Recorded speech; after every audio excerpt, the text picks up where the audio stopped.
Hey guys, let's unbox the Sapphire R9 Fury card with high bandwidth memory. Yeah. But wait a second, it's not the Fury, it's the Fury Nano. Yeah, we're going from the regular Fury to the Fury Nano.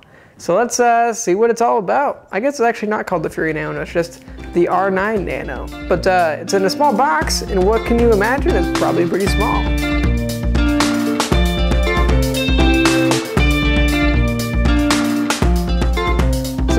This is actually a reference design cooler. We'll find out once we get in there, but beyond that, it's just a Fury that's clocked a little bit lower. I think it's like a variable clock rate that keeps the temperature down.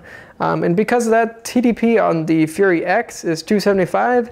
On this one, I believe it's around 175. So just like a general idea of what the Fury Nano is, if you guys don't know too much about it already. It's not the Fury Nano, it's just the R9 Nano. But anyways, the Sapphire one comes with an HDMI cable, which is cool. High bandwidth memory, 4K gaming, which is not through DisplayPort, which is still so goddamn disappointing. Liquid VR technology and FreeSync technology as well. So it's cool stuff. As you can see, high bandwidth memory, you know, has plenty of bandwidth and all that cool stuff. Obviously, it's high bandwidth memory, but it's pretty cool stuff. It's still on the same range of what the NVIDIA cards are right now, but it's a cool technology to try out, you know. So yeah, it's a small card. That's basically all it says back here. On the bottom here, we got the power requirements, which are still pretty high if you ask me. You need a PCI Express slot, of course, but you need 600 watts, which is very high. You also need two 8-pins. Oh, wait, with one 8-pin, is that it? I guess all you need is one 8-pin. We'll find out once we get in there. Yeah, pretty cool stuff. I guess you need 8 GB of RAM, and basically everything else on there is what you'd kind of expect. So let's open this thing up and see what it's all about. And as I open up this box, you guys should totally check out Cutting Edge Gamer. That's how I'm able to afford these graphics cards, because the R9 Nano is actually pretty expensive. It's around 650 bucks, just like the Fury X, which is probably a little bit overpriced, let's be honest. But if you still want to try this out, or basically any other graphics card on the market, then check out Cutting Edge Gamer. You can get graphics cards that are super crazy fast and also super crazy expensive without spending a whole lot of money all at once. You just spread out your payments monthly, which is, you know, it's good for some people. Some people don't like that, and you know, if you don't like that, that's perfectly fine. But if you do like that, then it's a pretty cool program. On top of that, you can also RMA your graphics card, and Cutting Edge Gamer will send you a new graphics card within 2 or 3 days, which is pretty crazy. And beyond that, if you want to upgrade your graphics card whenever you want, you can, because I'm going from a Fury to a Fury Nano, or an R9 Nano, without you know, doing too much crazy crap. They just send you a new graphics card and you send the old one back. It's a pretty awesome process, so check out Cutting Edge Gamer if you guys sound interested.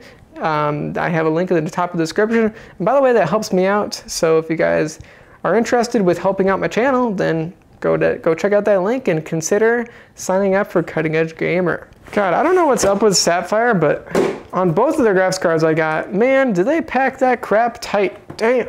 But anyways, I opened up backwards, damn it. Okay, let's open it from the right side, guys.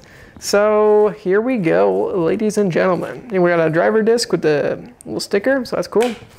We got blah, blah, blah, who cares? We got a quick installation guide, blah, blah, blah, who cares? And let's see, Sapphire registration, registrate your graphics card. Yeah, yeah, yeah. And then we got the HDMI cable I talked about. It's 1.8 meters, which I think is like 6 feet or something. But that's pretty awesome that they include that, because it's not something they need to include, but do keep in mind, only, gosh, is it just 1080p? I know it does not work with 4K, so do keep that in mind. 1080p and maybe 1440p, but definitely not 4K. Okay guys, look at that graphics card. Damn, I mean, have you guys seen some of the other graphics cards I've had on this channel? I've had like fucking GTX 980 Ti's that are friggin' enormous. And then look at this. This is really incredible.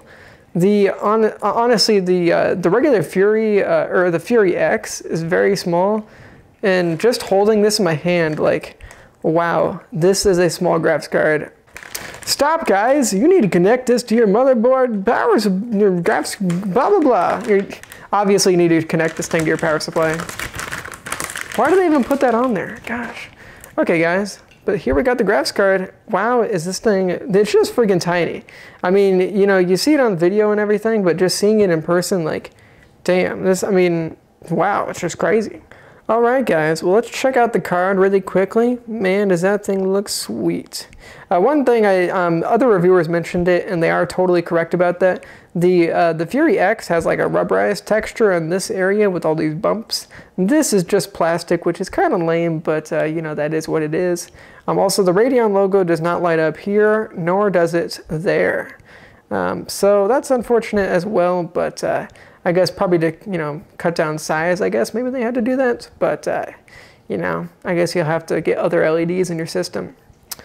And look at that, there's no protectors on the display ports, which is kind of annoying in my opinion. But you get 4 display ports on the left there, and then you get one little HDMI to 1.4B port on the right there, which does not support 4K, which is totally bogus.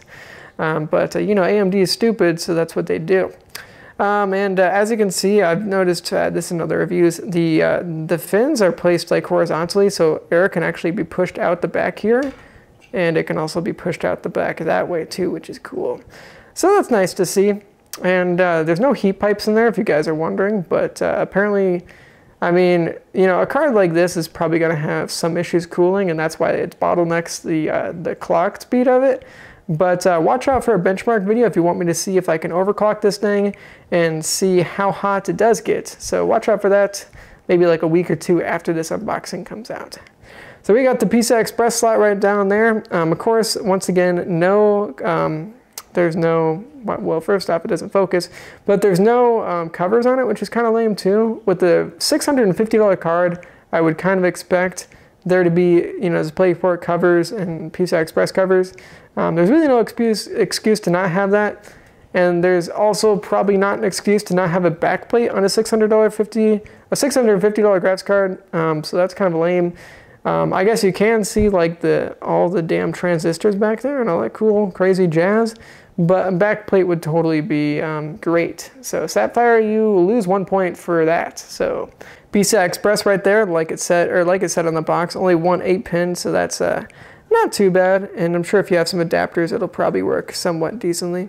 But we got you know, some cool stuff back there. Doesn't this look cool, man? Look at all those connectors and shit.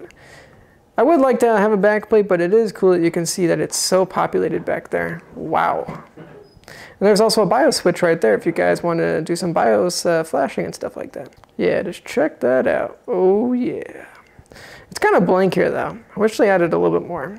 The stock cooler does look cool, but let's be honest, it's a little bit lame. It'd be nice to have LEDs and stuff like that. And this part is a little bit lame if you ask me too. And no backplate. What's up with that? But anyways, there's a graphics card. It has a cool Sapphire sticker on there on the fan as well.